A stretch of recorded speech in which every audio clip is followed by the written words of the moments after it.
Jadi saya harap kecurigaan saya itu benar ya. Kalau kepolisian aja ya buat menetapkan Peggy Setiawan yang sekarang di penjara itu ada foto keluarga, kenapa Bapak Kepolisian Jabar juga tidak mengambil yang namanya Peggy Setiawan, anaknya Pak Cecep, foto keluarga, ya kan? Supaya adil, ya. Kemudian kalau ditetapkan yang satu Kuli Bangunan sekarang di penjara, kenapa Kuli Bangunan anak Pak Cecep nggak dipanggil? Supaya adil, ya kan? Nah, jadi kecurigaan saya makin bertambah. Kenapa? Setelah saya sindir yang namanya dua Kuli Bangunan yang nama yang sama Peggy Setiawan, salah satu ada Pak Cecep ya. Kemudian tiba-tiba sidang pra peradilan ini ditunda.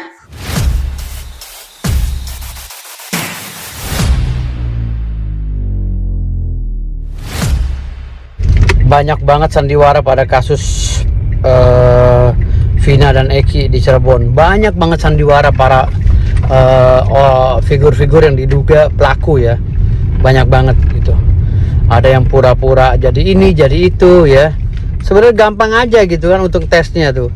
Coba tes DNA, nggak usah pakai cara-cara begini begitu. Bagaimana kita bisa membuktikan sebuah kebohongan ya kalau tidak dites gitu loh. Uji forensik ya kan, lalu tes DNA itu sebenarnya kenapa sih tidak dilakukan itu? Misalnya ya yang di Cianjur tuh si Egy Perong yang diduga pelaku katanya mengaku anak orang Cianjur padahal dia anak Bupati Cirebon misalnya kan begitu. Misalnya coba dites DNA aja, kenapa tidak lakukan itu? Tes DNA aja nggak perlu, jadi jangan sampai ada sandiwara pakai cap jempol ijazah lah ini itu. Aduh capek banget lihatnya, capek banget. Jadi klise banget itu loh, proses penyelidikannya klise. Padahal nih alatnya udah canggih-canggih semua, anggaran negara itu untuk beli alat canggih ya, tes kebohongan, uji forensik dan lain-lain itu mahalnya bukan main. Tapi kenapa itu nggak dilakuin? Yang lebih parahnya lagi CCTV, hal yang sangat kecil sekali ya, dan biayanya sangat kecil sekali. Kenapa forensik CCTV tidak dilakukan? CCTV-nya mana? Kalau memang perangkatnya sudah dihilangkan di jalan itu, kan ada yang namanya kita ini kan connect dengan satelit, gitu loh. Saya aja bukan orang IT tahu, gitu. Kita kan connect dengan satelit. Coba dilihat, gitu loh. Mana CCTV pada saat tahun 2016? Itu nggak bakal hilang itu. Kalau orang tim ahli IT nggak bakal hilang sampai tahun berapapun nggak bakal hilang. Di sini pengacara kondang yaitu Firdaus Oiwobo kembali menegaskan bahwa pihak penegak hukum sungguh banyak sandiwara dalam kasus Vina dan Eki Cirebon ini. Di sini Firdaus Oiwobo mengatakan sebenarnya mudah untuk menguak kasus ini. Firdaus Oiwobo menyarankan agar mencoba untuk tes DNA. Firdaus juga mengatakan bagaimana kita bisa membuktikan sebuah kebohongan kalau tidak dites uji forensik dan tes DNA. Misalkan kata sang pengacara Peggy Cianjur atau Peggy Perong yang diduga pelaku dan mengaku anak orang Cianjur, padahal dia anak mantan Bupati Cirebon.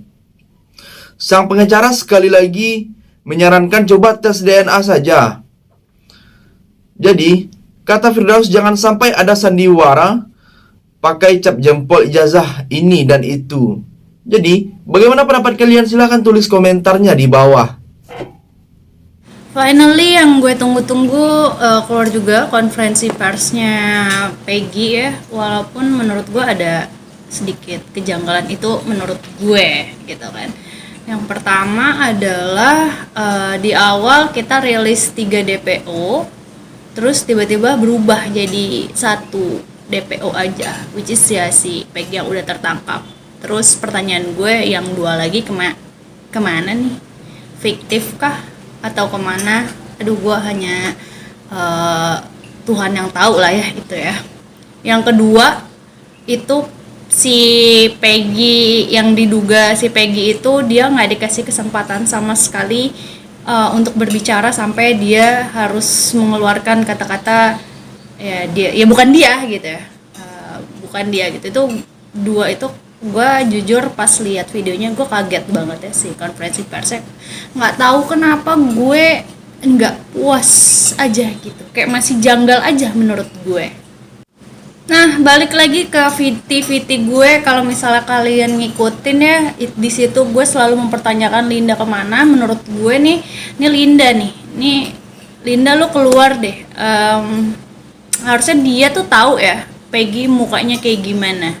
Harusnya Linda tuh bisa jadi titik terang nih ya, walaupun posisi Linda sekarang sudah ada komunikasi gitu ya, dan tinggal tunggu keluarnya aja gitu kapan. Cuman gue di sini tetap mencari Linda please, karena sepertinya dia harusnya tahu sih mukanya si Peggy itu atau yang tersangka lain tuh kayak mana gitu ya. Kembali lagi kita lihat komentar keadilan dari salah seorang warganet untuk Peggy Setiawan dalam kasus Vina Cirebon ini. Di konferensi pers, Peggy Setiawan atau Peggy Kuli Bangunan yang ada banyak kejanggalan. Warganet itu mengatakan yang pertama di awal ada rilis 3 DPO. Dan kenapa tiba-tiba berubah jadi 1 DPO saja? Yang jadi pertanyaan yang dua lagi itu kemana? Yang satu lagi yang jadi tersangka Peggy Setiawan alias Peggy Bangunan tidak dikasih kesempatan sama sekali untuk berbicara sampai dia harus mengeluarkan kata-kata bukan dia pelakunya. Di sini banyak warganet yang merasa tidak puas dan banyak merasa janggal. Jadi bagaimana pendapat kalian? Silakan tulis komentarnya di bawah. Terutama di Treskrim Polda Jabar yang sudah siang malam melakukan. Oh gitu Pak ya, Polda Jabar sudah kerja profesional dan siang malam Pak ya. Iya, mungkin ini adalah bentuk profesionalismenya mereka. Kita rangkum satu persatu ya. Yang pertama, 2016 lalu pihak Polda Jabar atau Polres Cirebon kali ya, yang datang ke rumahnya Peggy Setiawan untuk menggerebek dan mengambil 2 barang bukti berupa motor. Yang pengambilan barang bukti tanpa surat penyitaan barang bukti. Itu yang disebut profesional. Oke. Yang kedua, 2016 lalu fotonya Peggy Setiawan sudah ada di tangan mereka yang foto kondangan itu, ya kan? Dan ibunya sudah menyatakan bahwa si Peggy Setiawan ada di Bandung. Oke, tapi tidak dilakukan penangkapan pada saat itu. Ya kan? Itu disebut profesional. Oke, nggak apa-apa. Terus film Vina Sebelum 7 Hari tayang di tahun 2024. Akhirnya viral. Ya kan? Netizen semuanya bertanya-tanya mengenai kasusnya pada akhirnya. Nah, dilakukanlah penangkapan terhadap Peggy Setiawan di Bandung. Ya kan?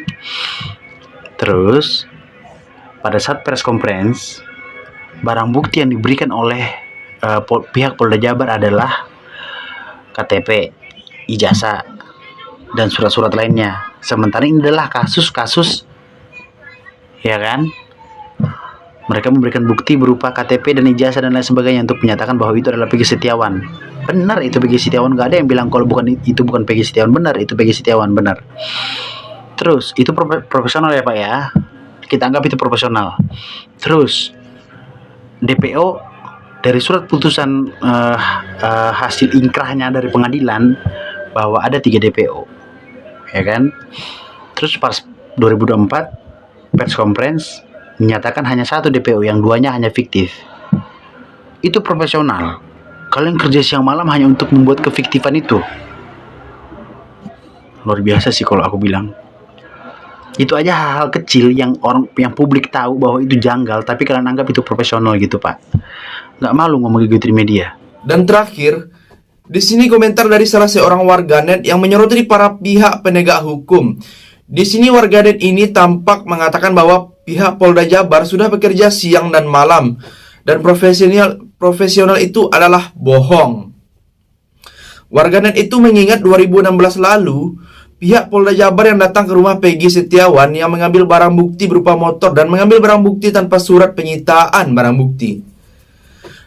Dan 2016 lalu, foto Peggy Setiawan yang sudah di tangan kepolisian yang merupakan foto kondangan. Dan ibu Peggy di situ mengatakan kalau Peggy sedang berada di Bandung. Kenapa tidak dilakukan penangkapan? Jadi, bagaimana pendapat kalian? Silahkan tulis komentar sebanyak-banyaknya di bawah. Saya dari channel YouTube Segudang TV, pamit, sampai jumpa.